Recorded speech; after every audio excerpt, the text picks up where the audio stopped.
Hello my dear star soul atma namaste. Welcome to Samaradhya cosmic insights. ഇന്ന് നമുക്ക് ചക്ര activation spread നോക്കാം. അതിനു മുമ്പ് കുറച്ച് കാര്യങ്ങൾ പറഞ്ഞോട്ടെ. നമ്മളെല്ലാവരും ആത്മീയ യാത്രയിലാണ്. ആത്മീയ യാത്ര എന്ന് പറയുമ്പോൾ ഒരു മതത്തിനോടോ എന്തെങ്കിലും ഒരു പ്രത്യേക മതത്തിനോടോ ആചാരത്തിനോടോ ഒക്കെ ബന്ധപ്പെട്ട ഒന്നായിട്ടല്ല പറയുന്നത്. അതൊരു സ്വയം കണ്ടെത്തലിൻ്റെ പ്രക്രിയയെ പറ്റിയാണ് പറയുന്നത്. അപ്പോൾ എല്ലാ മനുഷ്യരുടെയും ജീവിതം പുറത്തുനിന്ന് നോക്കുമ്പോൾ വ്യത്യസ്തമായിട്ടാണ് നമുക്ക് തോന്നുന്നത്. പക്ഷേ ഉള്ളിലേക്ക് നോക്കുമ്പോൾ എല്ലാവരുടെയും ഉള്ളിൽ ഈ ഒരു തിരച്ചിൽ, ഒരു അന്വേഷണം ഉണ്ടാകും. ഞാൻ ആരാണ് എന്ന ചോദ്യത്തിൻ്റെ ഉത്തരത്തിന് വേണ്ടിയുള്ള ഒരു അന്വേഷണം. എല്ലാവരും ഉള്ളുകൊണ്ട് നടത്തുന്ന ഒരു യാത്ര, ഒരു ആന്തരിക യാത്രയുണ്ടാവും. അതാണ് ആത്മീയ യാത്ര. അപ്പോൾ ചില സമയങ്ങളിലൊക്കെ നമ്മളോട് ചോദിക്കുന്ന ചോദ്യങ്ങളുണ്ട്. നമ്മളുടെ യഥാർത്ഥ സ്വഭാവം എന്താണ്? നമ്മളെ അത്രയ്ക്ക് സന്തോഷിപ്പിക്കുന്ന കാര്യങ്ങൾ എന്തൊക്കെയാണ്? നമുക്ക് എന്തുകൊണ്ടാണ് ചില അനുഭവങ്ങളൊക്കെ വളരെയധികം വേദന നൽകുന്നത്? ഇങ്ങനത്തെയൊക്കെ ചോദ്യങ്ങൾ ചോദിക്കാൻ തുടങ്ങുന്ന നിമിഷം ഈ ആത്മീയ യാത്ര ആരംഭിച്ചു. എല്ലാവരും ഈ യാത്രയിലുണ്ടോ എന്ന് ചോദിക്കുമ്പോൾ അതെ എന്ന് തന്നെയാണ് ഉത്തരം. എല്ലാവരും അവരവരുടേതായ രീതിയിൽ ഈ യാത്രയിലാണ്. പലരും പല ഘട്ടത്തിലെത്തി നിൽക്കുന്നു എന്ന് മാത്രം. ഓരോരുത്തരും ഈ യാത്രയിലുണ്ട്. പക്ഷേ എല്ലാവർക്കും ഇത് അറിഞ്ഞോളണമെന്നില്ല. ചിലർ വളരെ ബോധപൂർവമാണ്, കോൺഷ്യസ് ആയിട്ടാണ് ഈ യാത്ര നടത്തുന്നതെങ്കിൽ ചിലർ അവർ പോലും അറിയാതെ ജീവിത അനുഭവങ്ങൾ വഴി പഠിച്ച് ഈ യാത്ര നടത്തുന്നുണ്ട്. അപ്പോൾ ചില ആൾക്കാർക്ക് ചില വലിയ പ്രശ്നങ്ങൾ, വലിയ നഷ്ടങ്ങൾ, വലിയ പരാജയങ്ങൾ, ഇതിൻ്റെയൊക്കെ നടുക്ക് നിൽക്കുമ്പോഴായിരിക്കും അവർക്ക് ഈ ചോദ്യങ്ങളൊക്കെ ഉയരുന്നത് മനസ്സിൽ. ഇതിൻ്റെ ഉപരിയായിട്ട് എന്തെങ്കിലും ഉണ്ടോ എന്നുള്ളൊരു ചോദ്യമായിരിക്കും ഈ വേക്കപ്പ് കോൾ പോലെ നമ്മുടെ മനസ്സിലേക്ക് വരുന്നത്.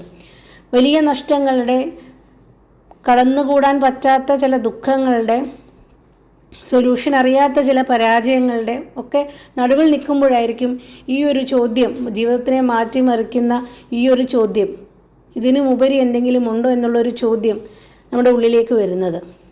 ആ നിമിഷം മുതൽ നമ്മൾ ജീവിതത്തെപ്പറ്റി കൂടുതൽ ആഴത്തിൽ ചിന്തിക്കാൻ തുടങ്ങും.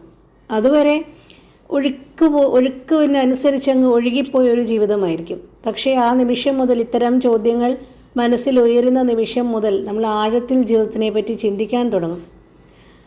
നമ്മുടെ ഭയങ്ങൾ, വേദനകൾ, പഴയ ട്രോമകൾ, ഇതെല്ലാം ആ ഒരു ഇന്നർ വർക്ക് നടക്കുന്ന സമയത്ത് നമ്മൾക്ക് നേരിടേണ്ടി വരും. ഇത് അത്ര എളുപ്പമുള്ള യാത്രയല്ല. പക്ഷേ ഈ ഘട്ടങ്ങളിലൂടെയൊക്കെ കടന്നു പോവുക എന്നുള്ളത് വളരെ അത്യാവശ്യവുമാണ്. പഴയ വേദനകളെയും ഭയങ്ങളെയും ഒക്കെ നമ്മൾ ഫേസ് ചെയ്യേണ്ടി വരും. പഴയ ട്രോമകളൊക്കെ ഉയർന്നു വരും, അതിനെയൊക്കെ ഫേസ് ചെയ്യേണ്ടി വരും. പഴയ പാറ്റേണുകളൊക്കെ വിട്ടുകളയേണ്ടി വരും. നമ്മൾ തന്നെ സ്വീകരിക്കുന്ന ഒരു ഘട്ടം എത്തും. അങ്ങനെ ഇപ്പം നമ്മുടെ ചിന്ത, വികാരം, പ്രവൃത്തി ഇതെല്ലാം അലയുണ്ടാകുന്ന ഒരവസ്ഥയിലേക്ക് നമ്മൾ എത്തിച്ചേരും. ആ സമയത്ത് ജീവിതം കൂടുതൽ ലളിതമാകും, ജീവിതം കുറച്ചുകൂടി ക്ലിയറാകും, ക്ലാരിറ്റി കിട്ടും. നമ്മുടെ സംശയങ്ങൾക്കുള്ള മറുപടി പ്രപഞ്ചം തന്നെ നമ്മളിലേക്ക് എത്തിക്കും. അങ്ങനെ ഒരു അലൈൻമെൻറ്റിലേക്ക് നമ്മളെത്തും. ഈ യാത്രയിൽ നമ്മൾ ചിലപ്പോൾ ഒറ്റപ്പെട്ടതായിട്ടൊക്കെ തോന്നാം പല ഘട്ടങ്ങളിൽ. ചിലരൊക്കെ നമ്മളെ മനസ്സിലാക്കിയില്ലെന്ന് വരാം. പഴയ ജീവിതം തന്നെ മാറിപ്പോയെന്ന് വരാം. അപ്പോഴും മനസ്സിലാക്കണം, ഈ യാത്ര എളുപ്പമായ ഒന്നല്ല, പക്ഷേ വിലമതിക്കാനാവാത്ത ഒരു യാത്രയാണ് എന്ന് മനസ്സിലാക്കണം. അതിൻ്റെ ഭാഗമാണ് ഈ ഒറ്റപ്പെടലും, പഴയ ജീവിതം മാറുന്നതും, നമ്മളെ ആളുകൾ മനസ്സിലാക്കാതെ ആകുന്നതും ഒക്കെ. അതൊക്കെ പിന്നീട് നമ്മൾ നോക്കുമ്പോൾ നമ്മുടെ ജീവിതത്തിൽ കിട്ടിയ ബ്ലെസ്സിങ്സ് ആണെന്ന് പിന്നീട് നമുക്ക് മനസ്സിലാകും. പക്ഷേ ആ യാത്രയിൽ നമുക്കത് ഫേസ് ചെയ്യാൻ അത്ര എളുപ്പമായിരിക്കത്തില്ല എന്ന് മാത്രം. ഈ ആത്മീയ യാത്ര എന്ന് പറയുമ്പോൾ അതൊരു ഡെസ്റ്റിനേഷൻ ചിന്തിച്ച് ഒരു ഫിനിഷിംഗ് ലൈനുള്ള ഒരു യാത്രയൊന്നുമല്ല. അത് നമ്മൾ കണ്ടിന്യൂസ് ആയിട്ട് നമ്മൾ ഇവോൾവ് ആകുന്ന ഒരു പ്രോസസ്സാണ്. നമ്മൾ മാറും, നമ്മുടെ കാഴ്ചപ്പാടുകൾ മാറും, അതുകൊണ്ട് തന്നെ നമ്മുടെ ജീവിതവും മാറും. അപ്പോൾ ജീവിതം കുറച്ചും കൂടി സ്മൂത്താവും, ഉള്ളിലൊരു സമാധാനം ഉണ്ടാകും, ജീവിതത്തിൻ്റെ അർത്ഥം പോകെ മനസ്സിലായി തുടങ്ങും. നമ്മൾ കൂടുതൽ ജീവിതത്തിനോട് സത്യസന്ധത പുലർത്താൻ തുടങ്ങും. പക്ഷെ ഓരോരുത്തരുടെയും ആത്മീയ യാത്ര വ്യത്യാസമാണെങ്കിലും ലക്ഷ്യം ഒന്ന് തന്നെയാണ്. ഈ സ്വയം തിരിച്ചറിയൽ എന്നത് തന്നെയാണ് എല്ലാവരുടെയും ആത്മീയ യാത്രയുടെ ലക്ഷ്യം. അപ്പം നിങ്ങൾ എവിടെയായാലും, ഏത് ഘട്ടത്തിലായാലും, ഏത് അനുഭവത്തിൽ കൂടെയാണ് കടന്നു പോകുന്നത് എന്നിരിക്കലും അത് മനസ്സിലാക്കണം. ആ യാത്രയുടെ ഭാഗം മാത്രമാണ്. പിന്നീട് ബ്ലെസ്സിങ് ആയിരുന്നു എന്ന് മനസ്സിലാക്കിയേക്കാവുന്ന ഏതെങ്കിലുമൊക്കെ ഘട്ടത്തിലായിരിക്കും നമ്മളെല്ലാവരും നിൽക്കുന്നത്. അത്തരം അനുഭവങ്ങളിലൂടെ ആയിരിക്കും നമ്മളിപ്പോൾ കടന്നു പോയിക്കൊണ്ടിരിക്കുന്നത്. അതുകൊണ്ട് ഇപ്പോൾ അനുഭവിക്കുന്നതെല്ലാം നമ്മളെ ആ ഉത്തരത്തിലേക്ക് എത്തിക്കാനുള്ള, സ്വയം തിരിച്ചറിയാനുള്ള വഴികളാണ്, അതിലേക്ക് നയിക്കുന്ന വഴികളാണ്. ഇനി നമുക്ക് ചക്ര സ്പ്രെഡ് നോക്കാം. മനുഷ്യ ശരീരം എന്ന് പറയുമ്പോൾ ഒരു എനർജി സിസ്റ്റമാണ്. അപ്പോൾ അതിൽ പ്രധാനപ്പെട്ട കേന്ദ്രങ്ങളാണ് ചക്രങ്ങൾ എന്ന് പറയുന്നത്. അപ്പോൾ നമ്മുടെ ശരീരത്തിൽ പ്രധാനപ്പെട്ട 7 ചക്രങ്ങളുണ്ട്. മൂലാധാരത്തിൽ തുടങ്ങി സഹസ്രാരത്തിൽ വരെ ഉള്ള 7 ചക്രങ്ങൾ. അപ്പോൾ ഇവിടെ ഓരോന്നിനും ഇപ്പോൾ ജീവിതത്തിലെ ഓരോ കാര്യങ്ങളെയാണ് ഇത് പ്രതിനിധീകരിക്കുന്നത്. സുരക്ഷ, വികാരം, ആത്മവിശ്വാസം, സ്നേഹം, കമ്മ്യൂണിക്കേഷൻ, ഇൻറ്റ്യൂഷൻ, അങ്ങനെ. അപ്പോൾ നമ്മളിത് മനസ്സിലാക്കുമ്പോൾ, ഈ സ്വയം മനസ്സിലാക്കുന്ന ഒരു പ്രക്രിയയാണല്ലോ ഇത്. അപ്പോൾ അത് മനസ്സിലാക്കുമ്പോൾ നമ്മുടെ ചക്രങ്ങളെ പറ്റി നമ്മുടെ മനസ്സിലാക്കുമ്പോൾ എവിടെയാണ് ബ്ലോക്ക്, എന്താണ് നമുക്ക് ചെയ്യാൻ പറ്റുന്നത് എന്നൊക്കെ മനസ്സിലാകും. അപ്പോൾ ഈ ചക്ര ആക്ടിവേഷൻ സ്പ്രെഡ് നമ്മളെ മനസ്സിലാക്കാൻ വേണ്ടിയിട്ടുള്ള ഒരു പ്രക്രിയയാണ്. അപ്പോൾ എല്ലാവർക്കും 100% റെസണേറ്റ് ആകണം എന്നില്ല. ഇതൊരു ജനറൽ റീഡിംഗ് ആണ്. ഇത്തരത്തിൽ ടാരോയെ നമുക്ക് ഉപയോഗപ്പെടുത്താം എന്ന് മനസ്സിലാക്കാൻ കൂടി വേണ്ടിയാണ് ഇങ്ങനത്തെ വീഡിയോസ് ചെയ്യുന്നത്. റെസണേറ്റ് ആകുന്ന ഭാഗങ്ങൾ മാത്രം സ്വീകരിക്കുക. അപ്പോൾ നമുക്ക് ചക്ര ആക്ടിവേഷൻ സ്പ്രെഡിലേക്ക് പോകാം.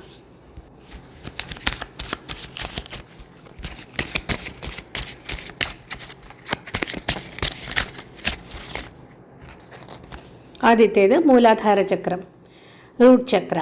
അവിടെ ഹൈ പ്രീസ്റ്റസ് ആണ് കിട്ടിയത്.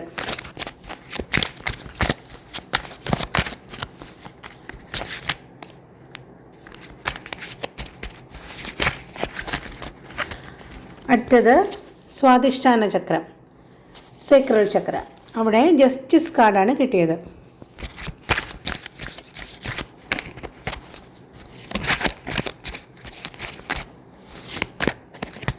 അടുത്തത് മണിപൂര ചക്ര, സോളാർ പ്ലെക്സസ്. അവിടെ 7 ഓഫ് വാൻഡ്സ് ആണ് കിട്ടിയത്.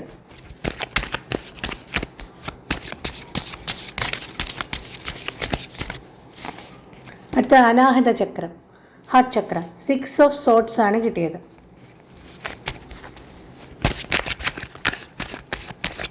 അടുത്തത് വിശുദ്ധി ചക്ര, ത്രോട്ട് ചക്ര.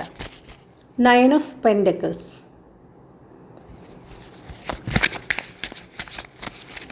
അടുത്തത് Ajnachakra, third eye, knight of cups. അടുത്തത് Sahasrara chakra, crown.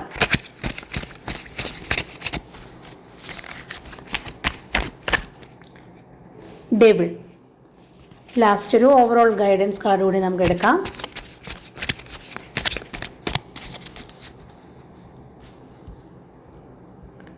Two of sorts ആണ് കിട്ടിയത്. മൂലാധാര ചക്രത്തിൽ നമുക്ക് കിട്ടിയത്, റൂട്ട് ചക്രയിൽ നമുക്ക് കിട്ടിയത് ഹൈ പ്രീസ്റ്റസ് ആണ്. അപ്പോൾ എനർജി ബാലൻസ് ആണ് നമ്മൾ പരിശോധിക്കുന്നത്. അപ്പോൾ മൂലാധാര ചക്രയിൽ ഹൈ പ്രീസ്റ്റസ് പറയുന്നത്, മൂലാധാര ചക്രയിലെ ചോദ്യം എന്ന് പറയുന്നത് നമ്മൾ എത്രത്തോളം ഗ്രൗണ്ടഡ് ആണ് എന്നുള്ളതാണ്. അതായത് നമ്മുടെ ഫാമിലി, ബേസിക് ആയിട്ടുള്ള കാര്യങ്ങൾ, മണി, ഫാമിലി, സെക്യൂരിറ്റി, സ്റ്റെബിലിറ്റി, അങ്ങനത്തെ കാര്യങ്ങളാണ്. അപ്പോൾ നമുക്ക് കിട്ടിയത് ഹൈ പ്രീസ്റ്റസ് ആയതുകൊണ്ട് നമുക്ക് അജ്ഞാതമായ, നമുക്ക് അകാരണമായ ഭയം ഉണ്ടാകും. പുറത്തുനിന്ന് നോക്കുമ്പോൾ എല്ലാം ഉണ്ട്, എല്ലാം ഓക്കെയാണ്. പക്ഷേ നമ്മുടെ ഉള്ളിൽ ഒരു അനിശ്ചിതത്വം ഉണ്ടാകാം, അകാരണങ്ങളായ അജ്ഞാതമായ ഭയം ഉണ്ടാകാം. അപ്പോൾ എപ്പോഴും ഒരു അൺസർട്ടൺ ഫീലിംഗ് നമ്മുടെ ഉള്ളിലുണ്ടാകാം. അതാണ് മൂലാധാര ചക്രത്തിലുള്ള ഹൈ പ്രീസ്റ്റസ് പറയുന്നത്. അപ്പോൾ ഇതിന് ഗ്രൗണ്ടിങ് ചെയ്യുക എന്നുള്ളത് വളരെ ഇമ്പോർട്ടൻ്റാണ്. ഒറ്റയ്ക്ക് സമയം ചിലവഴിക്കുന്നതും നിങ്ങളെ സ്റ്റേബിളാക്കാനായിട്ട് ഒരുപാട് ഹെൽപ്പ് ചെയ്യും.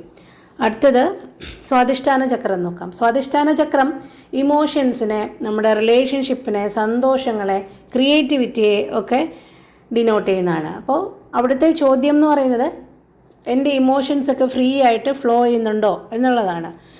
നമുക്ക് സ്വാധിഷ്ഠാന ചക്രത്തിൽ കിട്ടിയത് ജസ്റ്റിസ് എന്ന കാർഡാണ്. അപ്പോൾ അത് പറയുന്നത് വികാരങ്ങളിലൊക്കെ ഒരു ബാലൻസ് ഇല്ലായ്മ ഉണ്ട് എന്നാണ്. അത് ബാലൻസ് ചെയ്യേണ്ട സമയമാണ് എന്നാണ്. ഒന്നുകിൽ പഴയ ബന്ധങ്ങളിലോ അല്ലെങ്കിൽ പഴയ അനുഭവങ്ങളിൽ നിന്നോ എക്സ്പീരിയൻസിൽ നിന്നോ ഒക്കെ ഉണ്ടായ ഒരു ഗിൽറ്റ്, അല്ലെങ്കിൽ അതിൽ നിന്നുണ്ടായ ഒരു കുറ്റബോധം, റിഗ്രറ്റ്, അതിൽ നിന്നുണ്ടായ വിഷമങ്ങൾ റിലീസ് ചെയ്യണം എന്നുള്ളതാണ്. അപ്പം അതിന് നമുക്ക് സ്വന്തമായിട്ട് കുറ്റപ്പെടുത്തുന്നത് നിർത്താം, ഇമോഷണൽ ബാലൻസ് ഉണ്ടാക്കുക എന്നുള്ളതാണ് ചെയ്യേണ്ടത്. അടുത്തത് മണിപൂര ചക്രമാണ്. മണിപൂര ചക്രത്തിൽ നമുക്ക് കിട്ടിയത് 7 ഓഫ് വാൻഡ്സ് ആണ്. 7 ഓഫ് വൺസ്. ഇവിടുത്തെ ചോദ്യം എനിക്ക് എൻ്റെ ശക്തിയിൽ വിശ്വാസമുണ്ടോ എന്നുള്ളതാണ്. കാരണം ഇത് സെൽഫ് കോൺഫിഡൻസിനെ, നമ്മുടെ ഡിസിഷൻ മേക്കിങ്ങിനെ, നമ്മുടെ ശക്തി, ആന്തരിക ശക്തിയൊക്കെ കാണിക്കുന്നതാണ്. അപ്പോൾ നമുക്ക് കിട്ടിയത് 7 ഓഫ് വൺസ് ആയതുകൊണ്ട് നമുക്ക് ആത്മവിശ്വാസം ഉണ്ട്. ആത്മവിശ്വാസം ഉണ്ടെങ്കിൽ അത് തെളിയിക്കാനായിട്ട് നമുക്ക് നിരന്തരം പോരാടേണ്ടി വരുന്നു എന്നുള്ളതാണ്. ഈസി ആയിട്ട് നമ്മുടെ ആത്മവിശ്വാസത്തിനെ എസ്റ്റാബ്ലിഷ് ചെയ്യാൻ പറ്റത്തില്ല. എപ്പോഴും നമ്മൾ നമുക്ക് വേണ്ടി ഡിഫെൻസ് മോഡ് എടുക്കേണ്ടി വരും. നമ്മളെ പ്രൂവ് ചെയ്യാനായിട്ട് കുറച്ചധികം എഫേർട്ട് എടുത്താലേ നമുക്ക് നമ്മുടെ സ്റ്റാൻഡ് പ്രൂവ് ചെയ്യാൻ, നമ്മളെ പ്രൂവ് ചെയ്യാനൊക്കെ കുറച്ചൊരു ഡിഫെൻസ് മോഡ് എടുത്തെങ്കിലേ നമുക്ക് സാധിക്കൂ. അപ്പോൾ എപ്പോഴും നമ്മൾ സെൽഫ് ഡിഫെൻസ് മോഡിലായിരിക്കും. നമ്മുടെ അഭിപ്രായങ്ങളെ പറയാൻ അല്ലെങ്കിൽ നമ്മുടെ സ്റ്റാൻഡിനെ പ്രൊട്ടക്റ്റ് ചെയ്യാനൊക്കെ നമ്മൾ കുറച്ചൊന്ന് ശ്രമിക്കേണ്ടി വരും. നമ്മുടെ വാല്യൂ പ്രൂവ് ചെയ്യാനായിട്ട് നമുക്ക് ഫൈറ്റ് ചെയ്യേണ്ടി വരും എന്നുള്ളതാണ്. അപ്പോൾ നമുക്കുള്ള ഗൈഡൻസ് എന്ന് പറയുന്നത് നമ്മൾ അത്രയും ഫൈറ്റ് ചെയ്യേണ്ട ആവശ്യമില്ല എന്നുള്ളതാണ്. അത് നമ്മളെ തന്നെ, നമ്മുടെ എനർജിയെ ഡ്രെയിൻ ചെയ്തു പോകുന്ന ഒരു കാര്യമാണ്. ഇനി അടുത്തത് അനാഹത ചക്രം നോക്കാം. അനാഹത ചക്രത്തിൽ നമുക്ക് കിട്ടിയത് 6 ഓഫ് സോർട്സ് ആണ്. അനാഹത ചക്രത്തിലെ ചോദ്യം എന്ന് പറയുന്നത് നമ്മുടെ ഹൃദയം ഓപ്പൺ ആണോ, അല്ലെങ്കിൽ നമുക്ക് എന്തെങ്കിലും ഹർട്ട് ഉണ്ടായിട്ടുണ്ടോ എന്നുള്ളതൊക്കെയാണ് അനാഹത ചക്രത്തിലെ ചോദ്യം. അനാഹത ചക്രം ഡിനോട്ട് ചെയ്യുന്നത് സ്നേഹം, കരുണ, ഫൊർഗീവ്നെസ്സിനെയൊക്കെയാണ്. അപ്പം നമുക്കിവിടെ കിട്ടിയ കാർഡ് 6 ഓഫ് സോർട്സ് ആണ് അല്ലേ, 6 ഓഫ് സോർട്സ് ആണ്. അപ്പോൾ 6 ഓഫ് സോർട്സ് പറയുന്നത് നമ്മളൊരു ഹീലിംഗ് ജേർണിയിലാണ്. പഴയ വേദനകളെയൊക്കെ മറക്കുന്ന, അല്ലെങ്കിൽ അതിനെ ഹീൽ ചെയ്ത് പീസ്ഫുള്ളായിട്ടുള്ളൊരു സ്ഥലത്തേക്ക് മാറുന്ന ഒരു ട്രാൻസിഷൻ, ഒരു ജേർണിയിലാണ്. ഹൃദയം ഈ പഴയ മുറിവുകളൊക്കെ വിട്ട് അത് ഉണങ്ങി പീസ്ഫുള്ളായിട്ടുള്ള പുതിയ ഫേസിലേക്ക് പോകുന്ന ഒരു ട്രാൻസിഷൻ ഫേസിലാണ്. അപ്പോൾ പഴയതിനെ വിട്ട് കളയുക. പഴയത് വിട്ടാൽ മാത്രമേ നമുക്ക് പുതിയ സ്നേഹം, പുതിയ ഓപ്പർച്യൂണിറ്റിയൊക്കെ കിട്ടത്തുള്ളൂ. അപ്പോൾ ഹൃദയം ഒരു ഹീലിംഗ് ജേർണിയിലാണ് എന്നുള്ളതാണ് നമുക്ക് 6 ഓഫ് സോർട്സ് നമുക്ക് പറഞ്ഞു തരുന്നത്. നമുക്കിനി വിശുദ്ധി ചക്രത്തിലേക്ക് പോകാം. വിശുദ്ധി ചക്രത്തിൽ നമുക്ക് കിട്ടിയത് 9 ഓഫ് പെൻറ്റക്കിൾസ് ആണ്. എന്താണ് വിശുദ്ധി ചക്രത്തിലെ ചോദ്യം? ഞാൻ എൻ്റെ സത്യത്തിനെ പറയാൻ ഭയപ്പെടുന്നുണ്ടോ എന്നുള്ളതാണ്. അതായത് നമ്മുടെ സെൽഫ് വർത്ത് ഉയർന്നിരിപ്പുണ്ട്. കാരണം നമുക്ക് കിട്ടിയത് 9 ഓഫ് പെൻറ്റക്കിൾസ് ആണ്. പക്ഷേ അത് ചിലപ്പോൾ നമ്മൾ ഇൻഡിപെൻഡൻ്റ് ആയി പോകുന്നത് കൊണ്ട് മിണ്ടാതിരിക്കേണ്ടി വരും. സെൽഫ് വർത്ത് ഉണ്ട്, പറയാനുള്ളത് എന്താണെന്ന് വ്യക്തമായിട്ട് ഉള്ളിൽ അറിയാം. പക്ഷേ പല കാര്യങ്ങളിലും നമുക്ക് സൈലൻ്റായിട്ടിരിക്കേണ്ടി വരും. എക്സ്പ്രസ് ചെയ്യാൻ നമുക്ക് ഭയമാണ്, അല്ലെങ്കിൽ നമുക്ക് എക്സ്പ്രസ് ചെയ്താലും അതവിടെ റീച്ച് ആവത്തില്ല. അപ്പോൾ പല കേസിലും നമ്മൾ സൈലൻ്റായിട്ട് മാറുന്നതായിട്ട് കാണാം. എന്താണ് ചെയ്യേണ്ടതെന്ന് പറഞ്ഞാൽ നിങ്ങളുടെ വാല്യൂവിനെ കൃത്യമായിട്ട്, നിങ്ങളുടെ വർത്തിനെ കൃത്യമായിട്ട് മനസ്സിലാക്കുക. ഇനി അത് എക്സ്പ്രസ് ചെയ്യാൻ ഭയപ്പെടുകയും വേണ്ട, അത് എക്സ്പ്രസ് ചെയ്യണം എന്നുള്ളതാണ് ഗൈഡൻസ്. അടുത്തത് ആജ്ഞാചക്രത്തിൽ നമുക്ക് കിട്ടിയത് നൈറ്റ് ഓഫ് കപ്സ് ആണ്. ഇപ്പോൾ നൈറ്റ് ഓഫ് കപ്സ് ആജ്ഞാചക്രത്തിലെ ചോദ്യം എന്താ? ഇൻറ്റ്യൂഷൻ, നമ്മുടെ ഇൻറ്റ്യൂഷൻസിനെ നമ്മൾ ട്രസ്റ്റ് ചെയ്യുന്നുണ്ടോ? ഇപ്പം നൈറ്റ് ഓഫ് കപ്സ് ആണ് നമുക്ക് കിട്ടിയ കാർഡ്. അപ്പം നൈറ്റ് ഓഫ് കപ്സ് പറയുന്നത്, ഈ തേർഡ് ഐ ചക്ര എന്ന് പറയുന്നത്, ആജ്ഞാചക്രം എന്ന് പറയുന്നത് ഇൻറ്റ്യൂഷൻ, ഇന്നർ വിസ്ഡം, സ്പിരിച്വൽ ഇൻസൈറ്റിനെയൊക്കെ കുറിക്കുന്നതാണ്, അതിനെ ഡിനോട്ട് ചെയ്യുന്നതാണ്. അപ്പോൾ നമ്മുടെ ചോദ്യവും അതാണ്, എൻ്റെ ഇൻറ്റ്യൂഷനെ ഞാൻ ട്രസ്റ്റ് ചെയ്യുന്നുണ്ടോ എന്നുള്ളതാണ് അവിടെ നമ്മൾ ചെക്ക് ചെയ്യുന്നത്. അപ്പോൾ അവിടെ കിട്ടിയത് നമുക്ക് നൈറ്റ് ഓഫ് കപ്സ് ആണ്. അപ്പോൾ നൈറ്റ് ഓഫ് കപ്സ് പറയുന്നത് ഇൻറ്റ്യൂഷൻ വളരെ സ്ട്രോങ് ആണ്, നിങ്ങൾക്ക് സ്ട്രോങ് ആയിട്ടുള്ള ഇൻറ്റ്യൂഷൻ ഉള്ള വ്യക്തിയാണ്. പക്ഷേ നിങ്ങളുടെ സ്വപ്നങ്ങളിൽ കൂടെയോ അല്ലെങ്കിൽ ഫീലിങ്സ് വഴിയോ, അല്ലെങ്കിൽ നിങ്ങൾക്ക് റാൻഡമായിട്ട് പെട്ടെന്ന് ചില നോളജുകൾ കിട്ടും, ചില ഗൈഡൻസസ് കിട്ടും. അത് ചിലപ്പോൾ സ്വപ്നം വഴിയായിരിക്കാം, ചില എക്സ്പീരിയൻസ് വഴിയായിരിക്കാം. എങ്ങനെയെങ്കിലുമൊക്കെ യൂണിവേഴ്സിൽ നിന്ന് നിങ്ങൾക്ക് ആ ഇൻറ്റ്യൂട്ടീവായിട്ടുള്ള ഗൈഡൻസ് കിട്ടുന്നുണ്ട് എന്നുള്ളതാണ്. അപ്പോൾ നിങ്ങളുടെ ഇൻറ്റ്യൂഷനെ ഫോളോ ചെയ്യുക, നിങ്ങളുടെ ക്രിയേറ്റീവ് എനർജി ഉപയോഗിക്കുക എന്നുള്ളതാണ്. കാരണം അവിടെ നൈറ്റ് ഓഫ് കപ്സ് ആണ്. അപ്പോൾ അവിടെ പ്രശ്നങ്ങളൊന്നുമില്ല. അപ്പോൾ നിങ്ങളതിനെ ഫോളോ ചെയ്യുക എന്നുള്ളത് മാത്രമാണ് നിങ്ങളുടെ ഗൈഡൻസ്. ഇനി അടുത്തത് സഹസ്രാര ചക്രം, ക്രൗൺ ചക്രം. അത് ഡിനോട്ട് ചെയ്യുന്നത് ഡിവൈൻ കണക്ഷൻ, ഹയർ ഗൈഡൻസ് ഒക്കെയാണ്. അപ്പോൾ അവിടുത്തെ ചോദ്യം എന്ന് പറയുന്നത് യൂണിവേഴ്സ് അല്ലെങ്കിൽ ഡിവൈൻ എനർജിയോട് എത്രത്തോളം കണക്ഷൻ ഉണ്ട്, എത്രത്തോളം കണക്റ്റഡ് ആണ് എന്നുള്ളതാണ് അവിടുത്തെ ചോദ്യം. അവിടെ നമ്മൾ ചെക്ക് ചെയ്യാൻ പോകുന്നത് അതാണ്. അപ്പോൾ നമുക്ക് കിട്ടിയ കാർഡ് എന്ന് പറയുന്നത് ഡെവിളാണ്.